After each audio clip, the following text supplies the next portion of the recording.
तो हम 13 स्टेप जो है वो बिल्डिंग कंस्ट्रक्शन में यूज़ करते हैं, बट हमारे जो 3 तरीके ऐसे होते हैं जो कि एक अलग अलग लेवल पर हम इसे यूज़ किया जाता है। पहला जो हमारा लेवल होता है वो होता है स्ट्रक्चर। अब स्ट्रक्चर के अंदर स्ट्रक्चर की डिमांड अलग होती है, फिनिशिंग की डिमांड अलग होती है और उसके बाद में इंटीरियर और एक्सटीरियर की डिमांड हमारी अलग होती है।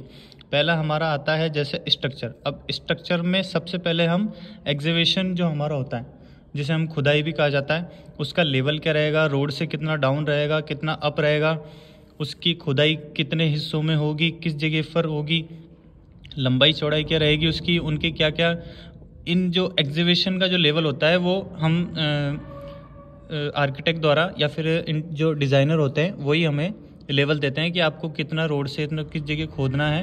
वो पूरा सर्वे होता है उस एरिया का पूरा, वो सर्वे होने के बाद में जगह जगह के वो लेवल लेके जाते हैं। फिर उसके बाद में अलग अलग लेवल हमें निकाल के देते हैं कि आपको रोड से आपकी बिल्डिंग इतनी ऊंची रहेगी और बेसमेंट आपका इतनी हाइट पर रहेगा। वो टोटल जो डिमांड होती है वो स्ट्रक्चर आर्किटेक्ट द्वारा डिज़ाइन किया जाता है। दूसरी चीज़ आती है हमारी राफ्ट स्टील। अब एग्जीवेशन हो गया, एग्जीवेशन में किस किस जगह पे राफ्ट है, राफ्ट में किस तरह का हाइट है उनके सरिया किस तरीके से यूज़ होता है, टॉप में बॉटम में उस पर पेडिस्टल बनेगा या फुटिंग आएगी, वो सब उसी में राफ्ट की स्टील में हमारा दिया हुआ होता है। जिसमें हम जो इसके बाद में तीसरे नंबर पर आता है हमारा कॉलम। राफ्ट के अंदर ही हमारे स्टार्टिंग में कॉलम खड़े होते हैं। कॉलम में किस तरह के सरिये, मैंने आपको कई भी ड्राइंग में बताया, जिसकी में कॉलम के सरिये किस तरीके से यूज़ होते हैं, इनका सरिया किस तरीके से देखा जाता है, कितने सरिये इनमें 20 के 12 के 25 के जो भी सरिये इसमें यूज़ होते हैं। कॉलम भरने के बाद में उस पर स्लैब टिकाई जाती है। स्लैब की पूरी एक, ये सभी स्ट्रक्चर डिज़ाइनर द्वारा डिज़ाइन किया जाता है कि कॉलम छत के अंदर हम किस तरह का सरिया हम यूज़ करते हैं, टॉप और बॉटम बीम में, और उसके बाद में छत के अंदर जो अंदर सरिया जो होता है 1 वे स्लैब होती है, 2 वे स्लैब होती है, और बीम के अंदर कौन सा स्टील होता है, टॉप में होता है, बॉटम में होता है। इसके बाद में 5वीं हमारी ड्राइंग बन के आती है ब्रिकवर्क की। अब ब्रिकवर्क के अंदर किस किस जगह पे बाथरूम होगा, टॉयलेट होगा, और किस जगह पे रूम होंगे, कितने रूम होंगे, 1 BHK होंगे, 2 BHK होंगे, किचन किस जगह पर रहेगा, शाफ्ट किस जगह रहेगी, लिफ्ट किस जगह रहेगा, स्टेयर किस जगह रहेगा, वो सब ब्रिकवर्क में दिया होता है। छठी चीज़ होती है हमारी प्लास्टर। अब प्लास्टर से पहले आपको इलेक्ट्रिकल जो पॉइंट्स होते हैं, इलेक्ट्रिकल पॉइंट देने होते हैं, उसके बाद में ही उसका प्लास्टर होता है। तो स्ट्रक्चर में ही आते हैं ये सब, बट इलेक्ट्रिकल की जो ड्राइंग होती है वो इलेक्ट्रिकल इंजीनियर द्वारा डिज़ाइन की जाती है।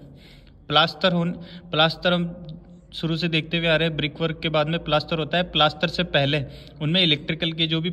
अब ये हो जाती है हमारी दोस्तों स्ट्रक्चर की बात। 7 स्टेप में ये बात खत्म होती है। उसके बाद में आती है हमारा फिनिशिंग वर्क। यहाँ तक का जो स्ट्रक्चर होता है वो एक तय सीमा के द्वारा ठेकेदार द्वारा तय किया जाता है कि इतनी रेट होगी, इतना विथ मटेरियल है या नॉन लेबर है, वो सब उनके द्वारा डिज़ाइन किया जाता है।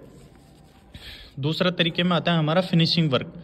अब यहाँ तक का स्ट्रक्चर होने के बाद में याद आ जाती है हमारी फिनिशिंग वर्क। अब फिनिशिंग वर्क में पहले होता है हमारा प्लम्बिंग, और प्लम्बिंग का जो काम होता है वो कहाँ होता है, तो टॉयलेट में और किचन में।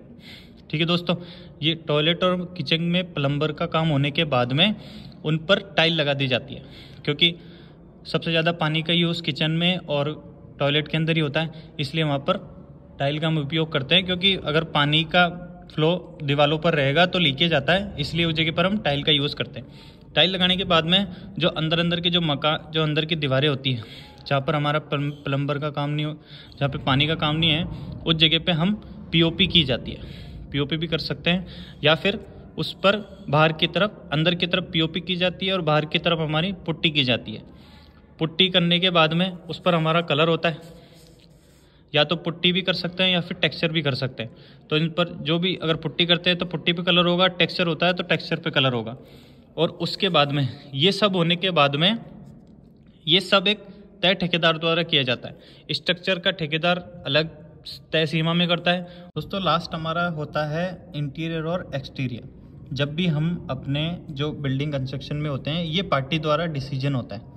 ये तो हम जो काम होता है ये तो एक जो बिल्डिंग डिज़ाइनर होता है उसके द्वारा किया जाता है, बट इंटीरियर और एक्सटीरियर का काम आपको अपने हिसाब से करवाना पड़ता है कि आप इंटीरियर में किस तरह की डिमांड रखते हैं और एक्सटीरियर में किस तरह की डिमांड रखते हैं, रूम्स में किस तरह की डिमांड रखते हैं, किचन में किस तरह की रखते हैं, टॉयलेट में किस तरह की रखते हैं, और एक्सटीरियर में आप बाहर की तरफ क्या क्या चीज़ें रखवाना चाहते हैं। तो ये 13 स्टेप जो होते हैं, इन 13 स्टेप में हमारा बिल्डिंग कंस्ट्रक्शन का काम ख़त्म होता है।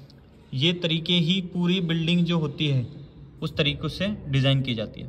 तो और इस तरह की वीडियो देखने के लिए हमारे चैनल को लाइक, शेयर एंड सब्सक्राइब जरूर करें।